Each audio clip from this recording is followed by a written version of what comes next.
Bonjour les secondes, alors aujourd'hui on va voir ce que c'est des vecteurs collinéaires. Je ne sais plus si on l'avait vu dans le premier chapitre, mais en fait les vecteurs collinéaires c'est deux vecteurs qui sont portés par deux droites parallèles. Donc en fait ils ont la même direction, pas forcément le même sens, mais la même direction, d'accord, et pas forcément non plus la même norme, mais ils ont la même direction, ils sont portés par des droites parallèles.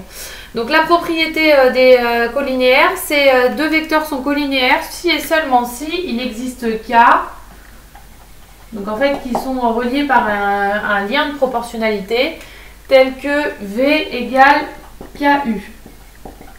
Donc je vous ai mis un exemple, pardon, je vous ai mis des remarques avant l'exemple, je dis des bêtises.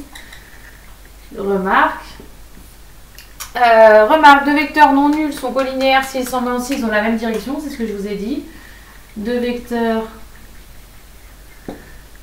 sont collinéaires. J'ai oublié non nul. Non nul. Si et seulement si. Si et seulement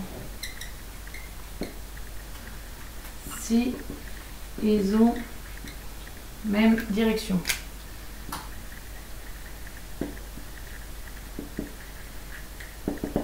Voilà, c'est ce que je vous ai dit juste avant. Le vecteur nul est collinéaire à tous les vecteurs. Bah oui, puisqu'il est égal à 0, donc on peut multiplier par n'importe quel nombre, tout le monde sera collinéaire. Le vecteur nul est collinéaire à tous les vecteurs.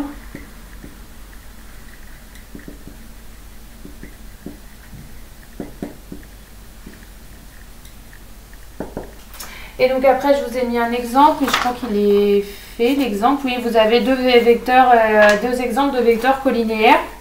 Donc par exemple, U et moins 2U. Voilà, donc ils ont la même direction, pas le même sens et pas la même norme, puisqu'il y en a un qui est le double de l'autre.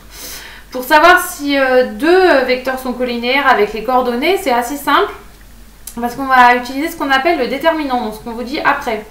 Donc soit I et J, une base orthonormée de vecteurs x, y et pour U et V, x', y', on appellera déterminant de U de V dans la base, le nombre.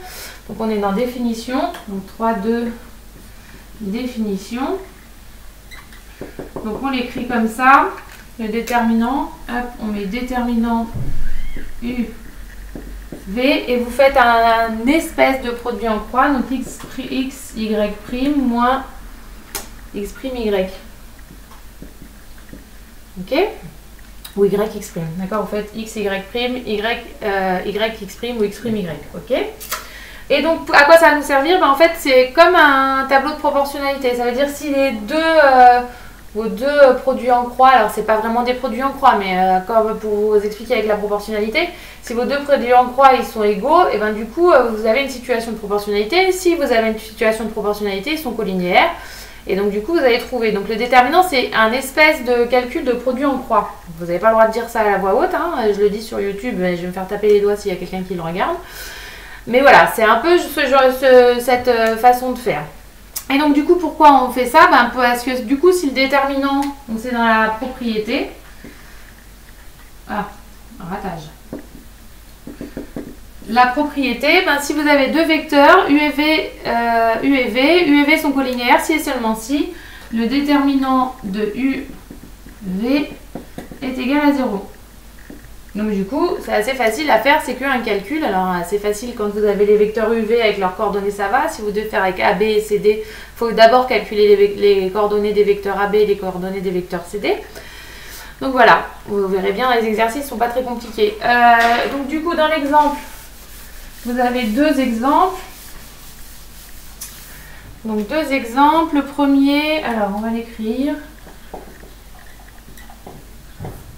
Première question, on veut savoir si les vecteurs U et T sont collinéaires. Donc du coup, je réécris les vecteurs U et T pour ne pas me planter. 2, 1 demi.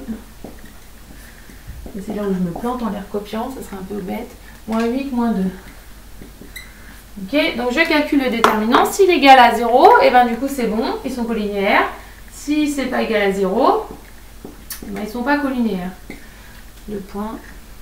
J'ai mis une virgule ou deux points, je ne sais même plus. Non, c'est une virgule seulement. Ouais, j'ai mis une virgule. Je n'ai pas mis de point virgule. Du coup, ça va faire 2 fois moins 2, moins 1 demi fois moins 8. Ok, donc vous faites ça. Si vous voulez, je vous mettre des couleurs. On fait ça fois ça, moins ça fois ça. Ok, on calcule, ça va faire moins 4 ici. Ici, ça va faire moins 4. Ça va bien faire 0. Donc, les vecteurs U et V. U et T, pardon. Ah, c'était. J'ai mis V. T sont collinaires. Ok. Mais noir, il marche moyen. Les vecteurs U et W. Donc, U, je l'ai. Je vais le réécrire juste pour vous montrer le produit en croix. Donc, U. Celui-là, il ne veut plus marcher. 2, 1,5. Et W, 15, 3. Donc, je calcule le déterminant. U, W. Donc, 2 fois 3. Moins 1,5 fois 15. Donc, ça fait 6. Moins 7,5. Ça va faire moins 3,5. Différents zéros. Donc, les vecteurs U et W ne sont pas collinaires. Donc les premiers exercices que je vous ai donnés, c'est juste calculer ça. Est-ce qu'ils sont collinaires ou pas? On va voir à quoi ça sert dans la partie 4. Donc 4.1, on va voir que ça sert à montrer des droites parallèles, puisque si les vecteurs sont collinaires, bah, ils ont de même direction, donc les droites qui les portent sont parallèles. Et pareil, si on a 3 points et qu'on fait des vecteurs collinaires, donc 3 points, ça veut dire que du coup, là, on a bien sûr des droites parallèles, mais elles sont surtout l'une sur l'autre. Donc du coup, on a des points alignés. Voilà, je vous souhaite une bonne fin de journée.